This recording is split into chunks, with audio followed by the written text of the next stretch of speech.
Gracias por el pase, Napoleón. Bueno, nos encontramos en este momento conversando con el senador Javier García. Él es senador por el Partido Nacional acá en Uruguay y también es presidente de la Comisión de Defensa Nacional.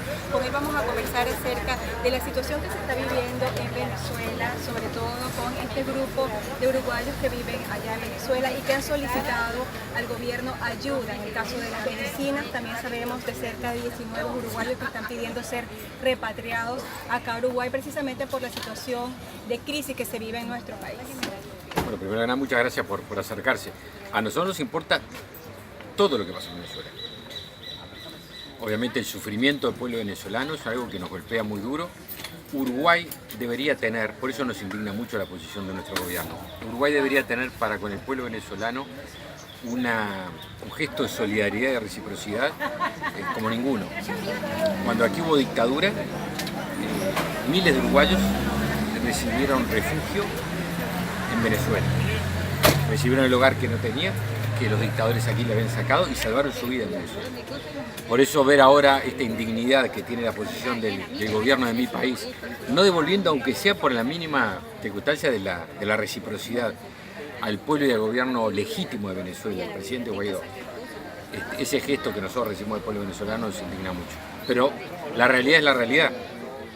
Yo he dado a conocer de que dentro de la crisis humanitaria que vive el pueblo venezolano hay muchos uruguayos que obviamente que vienen allá, miles, y muchos de ellos enfermos que están viviendo situación de carencia absoluta de medicamentos. Algún paciente oncológico con cáncer relataba que no podía hacerse radioterapia. Todos ustedes lo saben, ¿no? Hay medicamentos, no hay alimentos. Entonces estoy pidiéndole al gobierno del Uruguay que aunque más no fuera, uno quisiera que la ayuda fuera para todos, pero aunque más no fuera, ayudar a los uruguayos que están padeciendo la crisis humanitaria y donde tienen en riesgo su salud. O sea, que un paciente con cáncer que no puede tratarse es un paciente que está en una situación muy compleja. Planteé ayer en el Senado de la República, en la Comisión Permanente del Senado, la posibilidad de que el avión presidencial, un avión que dispone el presidente de la República, se traslade a Venezuela a llevar medicamentos y a repatriar a aquellos uruguayos que están en una situación más crítica desde el punto de vista de la enfermedad.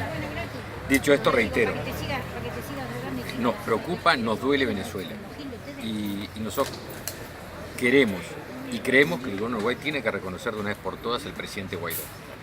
Es quien representa legítimamente al pueblo venezolano y terminar con la usurpación y con la violación a los derechos humanos, con la falta de libertad, con la corrupción que ejerce Maduro y toda su banda.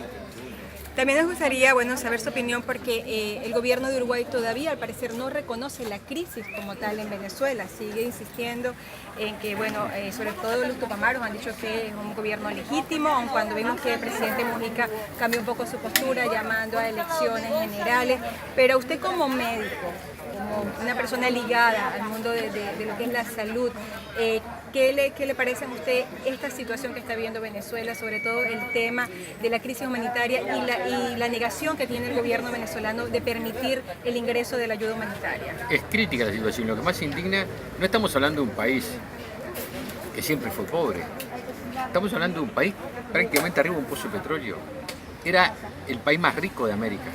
Y que lo hayan robado, que lo hayan ultrajado, la corrupción, el narcotráfico, que hayan hecho lo que hicieron con Venezuela es una cosa que uno dice, pero no hay derecho, obviamente que no hay derecho, pero aparte merecerían el mayor de los castigos. Por eso que mi gobierno indigna la posición. No hay matices en el gobierno del Frente Amplio, no es verdad esto de Mujica, y esto lo quiero decir ante un canal internacional, no es verdad que Mujica esté ahora por las elecciones libres. Mujica durante su presidencia de la República fue aliado de Maduro, fue aliado de las Fuerzas Armadas de Venezuela, llegó a ponerse un uniforme de las Fuerzas Armadas de Venezuela, las mismas Fuerzas Armadas comandadas por estas mismas autoridades que son las que sostienen a Maduro y las que están contaminadas por toda esta corrupción. Entonces, ahora hacer el papel de bueno, esto es una cosa que el mundo debe saber. Aquí todo el gobierno de Frente Amplio es responsable de no haber reconocido y no haber estado al lado de la libertad, de los derechos humanos y de la democracia en Venezuela, haber sido cómplice de un gobierno tirano como el de Maduro. ¿Va a llegar la libertad? No es la primera vez en América Latina que hay, como le decimos en esta parte del mundo, gorilas que arriba de las bayonetas lastiman a su pueblo. Pero pierda cuidado que no hay, la libertad es imparable. Y hay que felicitar al pueblo venezolano por su dignidad, por su resistencia y saber que más temprano que tarde, yo creo que mucho más temprano que tarde, la libertad va de vuelta a florecer y vamos a tener una Venezuela libre. No, para ¿Me nada. permiten una foto? Ya Un placer. fue. Ya, bueno. ¿Por ahí la cosa? Sí. Bien, trasladado. ¿De dónde? Ay. Bueno, muy bien.